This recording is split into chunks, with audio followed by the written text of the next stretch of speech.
சொல்லுக்கும் அர்த்தத்துக்கும் தூரங்கள் கிடையாது. சொல்லாத காதல் எல்லாம் சொர்க்கத்தில் சேராது. எண்ணிக்கை தீர்ந்தாலும் முத்தங்கள் தீராது. எண்ணிக்கை பார்த்தாலே முத்தங்கள் ஆகாது.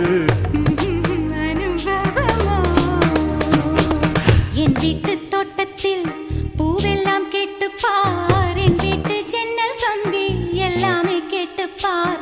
என் வீட்டு தென்னங்கீற்றை இப்போதே கேட்டுப்பார். என் நெஞ்சை சொல்லுமே. உன் வீட்டு தோட்டத்தில் பூவெல்லாம் கேட்டுப்பார். உன் வீட்டு ஜன்னல் கம்பி எல்லாமே கேட்டுப்பார். உன் வீட்டு தென்னங்கீற்றை ஒவ்வொன்றாய் கேட்டுப்பார். என் பேர் சொல்லுமே.